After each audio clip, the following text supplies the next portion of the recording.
এনাদেরকে যদি এখন জিজ্ঞাসা করেন, আমার মনে হয় যতটুকু বিশ্বাস ওনারা পারবে না। জাহান্নাম কয়টা জিজ্ঞাসা করেন তো, বলেন। দেখেন, দেখলেন না, জাহান্নাম একটা। আপনি তো কোরআন হাদিস পড়েননি ওইভাবে, দেখলেন চেয়ার নিয়ে বসে আছে, অথচ জাহান্নাম 7টা বলছে। উনি শুধু এখানে এই মুরব্বীরে জিজ্ঞাসা করেন, তাই বলে কয়টা জাহান্নাম, কয়টা? একটা বলছে। 7টা বলে পার পাচ্ছে না, একটা বলছে। কয়টা?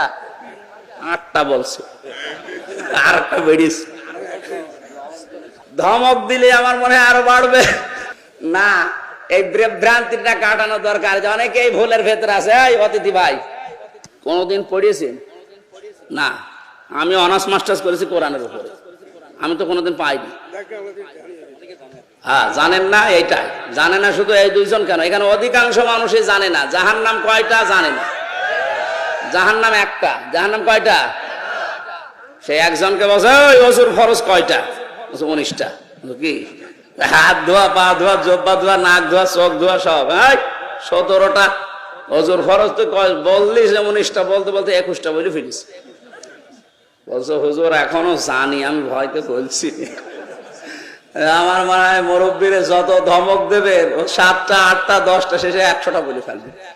না, শুধু দোষ ওনার একা না।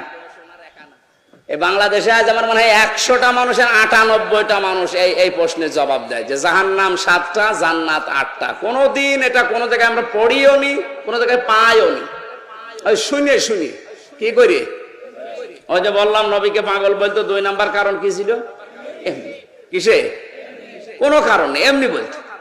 আমরা আজ এমনিতে এরকম বলি, কোন জায়গায় কিন্তু পাইনি। কোরআনে আল্লাহ জানিয়েছেন সূরা হিজরের, এটা মুখস্থ করে রাখবেন। সূরা হিজরের 44 নম্বর আয়াত, আল্লাহ বলেন লাহা সাবাতু আবওয়াব, জাহান্নামের দরজা 7টা। কয়টা বলেন? জাহান্নাম কয়টা? একটা। লিকুল্লি বাবিম মিনহুম জুজউম মাকসুম, পৃথিবীতে যে যেই ধরনের অপরাধ করবে আল্লাহ তাকে ওই দরজা দিয়ে জাহান্নামে প্রবেশ করিয়ে ওই শাস্তি দেবে।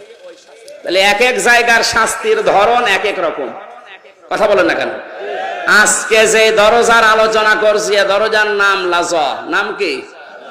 কয়টা জাহান্নামের দরজা বলেন? 1 নাম্বার দরজার নাম হচ্ছে লাজা, 2 নাম্বার নাম হচ্ছে হুতামা, 3 নাম্বার নাম হচ্ছে হাবিয়া, 4 নাম্বারের নাম সাঈর, 5 নাম্বারের নাম সাকার, 6 নাম্বারের নাম জাহিম, 7 নাম্বারের নাম জাহান্নাম। এই জাহান্নাম একটা দরজার নাম। তাহলে জাহান্নাম একটা দরজা। দুনিয়াতে যে যেই ধরনের অপরাধ আমরা করছি, কিয়ামতে আল্লাহ ওই দরজা দিয়ে তাকে প্রবেশ করিয়ে ওই রকম শাস্তির ব্যবস্থা ওখানে রেখেছে। আমি রিমান্ডে যে 10 দিন ছিলাম, ওখানে এক একজনের শাস্তি এক এক রকম।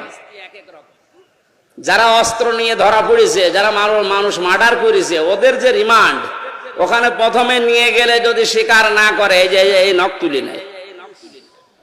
আমারও প্রথমে বলছিল যে এই যে মেশিন পত্র সব আছে, এখন জিনিসপত্র তোলা হবে।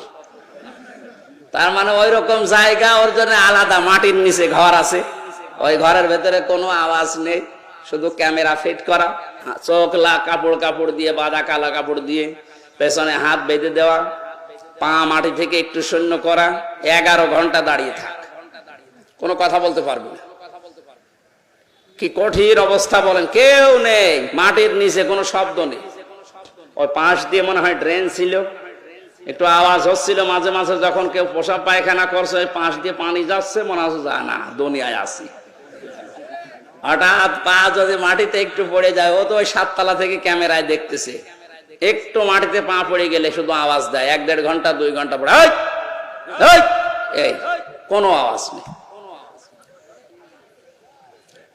আমি জোহর, আসর, মাগরিব, এশা 4 ওয়াক্ত নামাজে একবারে পড়িছি। নামাজ কখন যাচ্ছে, কখন কয়টা বাজছে, দুনিয়ায় কিচ্ছু জানি না।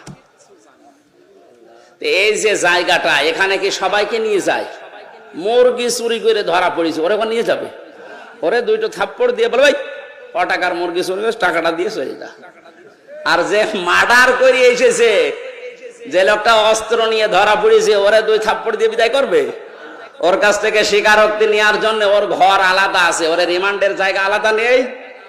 আল্লাহ বলেন দুনিয়াতে যে যে ধরনের অপরাধ করো তারে ওই দরজা দিয়ে প্রবেশ করিয়ে আটকিয়ে দেব, এইবার ভেতরে আমি চালাবো মেশিন।